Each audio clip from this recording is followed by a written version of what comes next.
primary edict of Sloane the Divine, enacted at the creation of the School of Enlightenment, is as such.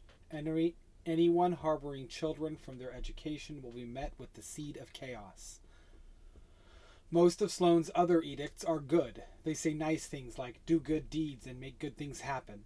But the seed of chaos is deeply foreboding and an ominous thing that lies directly inside of Nathaniel's home. When he arrives there next, Nathaniel the Noble will speak on his horror when it is time. For now understand that when Draylen entered the portal to Nathaniel's home, the vast dark emptiness filled everything Draylen encountered, as if the darkest chord had been played and it echoed all around. First, the garden house where bone shards were sticking out of the sturdy vines that made up the wall, flesh hanging off of them loosely, pieces of human everywhere, recognizable only as meat. Nathaniel wasn't there. Maybe he didn't see anything. Draylen tried to comfort himself. The next building was rough-hewn stone held together by mortar. The horror inside was people, mostly adults, trapped in the walls by ankles, hips, and even sometimes their head. All of them suffocated, starved, or even ripped apart, or had cut a trapped body part, and died of blood loss unable to get help. When Draylen didn't find Nathaniel, he went to the lovingly built wooden house. It was there where he would finally find Nathaniel. He wasn't moving. It was picturesque. The love of his life lay in front of him. An old woman dressed in a loving gown died a death of pain and loneliness without him. Nathaniel wasn't moving. He just sat there, staring into nothing. Draylen felt the sympathy. He tapped into his reserve of heartstring, touched his shoulder, saying, "Feel something," then simply walked out. It had to be his choice to leave this space alive. Draylen wouldn't blame him if he didn't. Thrammond since took care of everyone after Nathaniel re-emerged from the portal to his home for the last time. He had everything he needed, most of Tresca's things. She was grateful and gave him a hug. Then the two took the time to weep together. For the boy, this was fun and informative time. He went on most adventures, hunting with Thram, and cooked big meals for the tenants with Synth. He was distracted from the horror, mostly happy and curious, meeting new friends every day. They slept in Draylen's home, where they conjured furniture and made a new home free of the horror. The nightmares never stopped. Nathaniel the Noble would never sleep well again. Unfortunately, he will live out the rest of his days in pain and misery, and then die old and alone like his wife. Draylen and the boy had formed a friendship, hunting small animals. Nathaniel didn't appreciate the activity, but the boy surely did. Tresca communicated with the resistance leaders to get the lay of the land ahead, through her own kind of mourning. Draylen was the first to hear from Nathaniel, spending most of his time in bed. Everyone in the towers was taking turns helping Nathaniel the Noble to be sure that he was not alone. Some just sat in there, others watched through nature's vision in the same room, but Draylen loved to sing, so he did, for Nathaniel. Draylen was belting out an aria when Nathaniel asked him to stop. Draylen obliged, thanking him for his honest feedback, then sat down. "Why are you singing to me?" Nathaniel asked in awe of the cultural faux pas.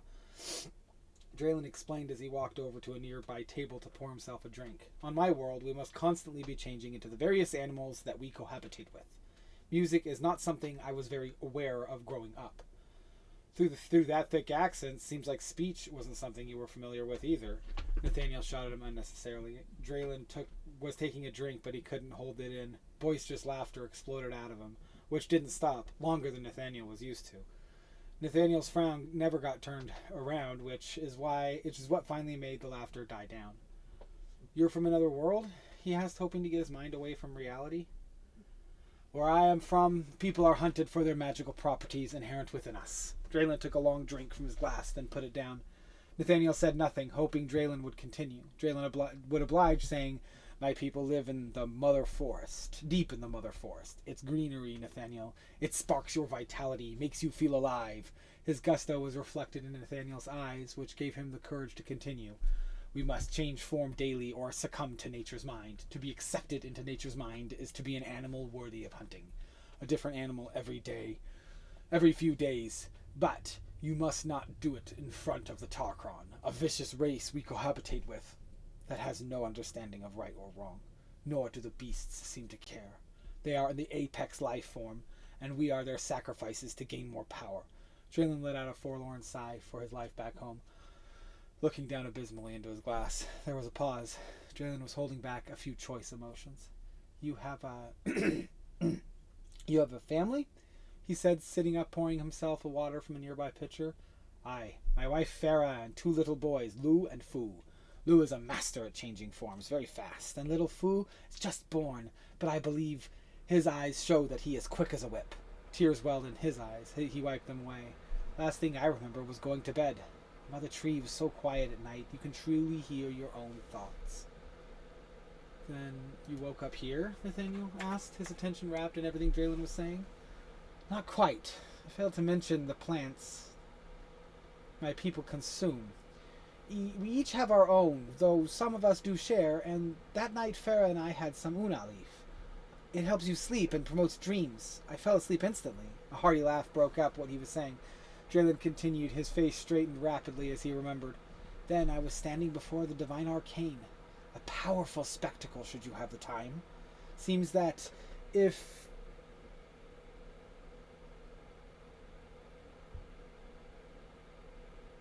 you do, it seems that if you do this, your time is forfeit until the divine arcane has finished you. How long is that going to take? Nathaniel asked, genuinely distracted. The divine arcane explained it to me by writing it in my own blood. It did not hurt when he opened the vein, and the blood came out. I understood the gravity of what was written. Draylen paused, leaving Nathaniel in suspense. Draylen took a long drink. You're killing me, Draylen. What did it say? It said, help Nathaniel the Noble, stop Sloane the Divine. Draylen let out a long sigh, not sure of what to say next. Then it came to him. I'm here to do the thing noble man should not. Spill blood, he concluded. Nathaniel the Noble, Draylen's tone changed to an encouraging one. I am here to help you form a new river of blood with Sloane the Divine as the source. He stood up. If you rise from your slumber, I will help you stop him by force, he said, almost singing. Draylen, he sits in the crater that he made in order to stop the only thing that made us feel safe. By moving the largest mountain around, he sounded defeated. How are you going to stop him? Nathaniel's negativity couldn't stop Draylen's enthusiasm. From what I understand, there are only 4 armies in the way, but the magic here is flowing strong. It is free to use and easy to use. It will make it all very simple. Besides, these forms you people have are strong and functional. Draylen looked at his body. It feels so natural to me. So we fight, Nathaniel said. We kill more people? Nathaniel showed his disgust. I don't want to kill anyone, he concluded. Aye, Nathaniel the Noble, my brother, I will be the one to spill blood at your command, for I was sent by the all-knowing divine arcane. Tresca walked in with a small package. It was a loaf of bread with nuts and berries sticking out of it. With a slight smile, she said, Synth and I made a new recipe. Do you want to try it? She walked and sat in the only chair that was available in the room. I'm glad to see that you are up. I've been talking with the Resistance, and they told us they want to change things soon, and Draylen here is going to help us carve our way through to them. But all signs point to you, Nathaniel. It's time you get up. Noble people are not born to be heroes. She said this as casually as she was tearing the bread into chunks. She handed them each a piece of bread and then continued. Sam and Synth have taken the time to retrieve our slip ring. We leave tomorrow. The tone of finality had a gentle and kind strictness that Nathaniel did not resist. He instead popped the bread into his mouth, stood up, and began cleaning.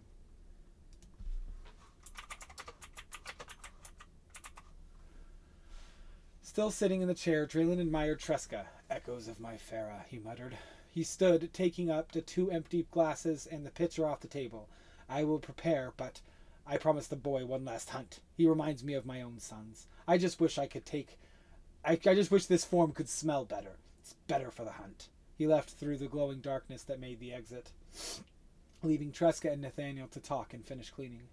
Draylen appeared in the foyer of Synth's tower. A circular room held an open kitchen nearby that smelled of bread that he had just finished chewing on, eyeing another loaf of many on the table that had a folded sign saying, "Take one." He grabbed one and went to looking for the boy. There was a small plate that showed a hallucinatory arrow pointing up on the floor opposite the front door. Against the wall, he stepped on the plate. Then, with a flip, he appeared in the next floor up. This was full of toys and space and various other paraphernalia. The boy. The boy was playing with a ball, bouncing against the wall and catching it. The boy didn't see him come in. "Boy!" he shouted, startling the boy, who jumped up and ran over to Draylen. The boy jabbed his pointer finger and middle finger on his dominant hand into the inner palm of his opposing hand. This meant hunt. Draylen copied his motion as if to agree. The pair walked outside. It was a snowy forest where there were lots of dense snow packed up on either side, making the path up to the forest clear. Various weapons were leaned against the tree nearby. The boy was already after it. He picked up a spear, excitement plastered all over his face. On the table nearby, a leather chest plate in the boy's size. He tossed it to him. The boy dropped the spear, putting the leather chest plate on hastily.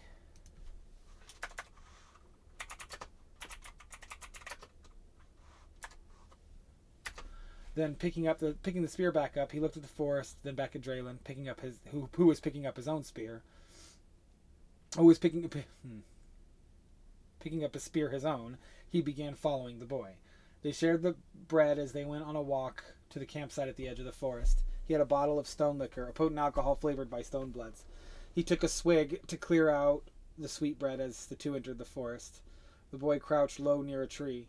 They spent the next half hour or so keeping the eyes and ears open for creatures till they found one.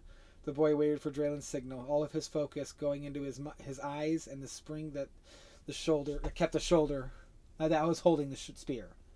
The spring in the shoulder that was holding the spear. Draylen made the signal. The spear shot out, hitting a small brown furry creature right in the neck. Draylen's shocked expression made the boy giggle. He gestured to the boy to go grab his trophy. The boy excitedly ran over to the corpse. Draylen looked back in response, to a cracking twig, but saw nothing. When he returned his attention, the boy was gone. Draylen looked around slowly and carefully. "Boy, this is no game," he said loudly and forcefully, putting his spear into the ready position. An odd silence pervaded the forest, like everything was holding its breath. "Quit your hiding, boy. Come out with you." Draylen began circling around where he last saw him. He bent down, touched the ground. A ring of stone rose up around the area, shaking the trees. His impromptu wall was a ways out, but Draylen didn't want anything escaping. A large rock nearby rolled to his feet. He stepped onto it, getting a good footing. The stone slowly rose slowly as he was scanning everything around him for any hint. As he reached the top of the nearest tree, he saw the boy clinging to the highest branch, a giant smile on his face. Draylen wasn't amused. He moved into the tree and helped the boy onto the stone with him. By the time Draylen left the forest floor,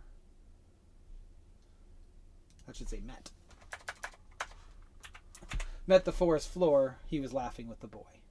That was chapter 2. This is a remake or a redo because I messed up. I'm sorry. I'm really grateful for all the listening you do, and I want you to know I want everyone to hear this story. So please, if anything comes up, throw it out there and let me know. I appreciate all the listening you do. Thank you everyone for who does, and goodbye.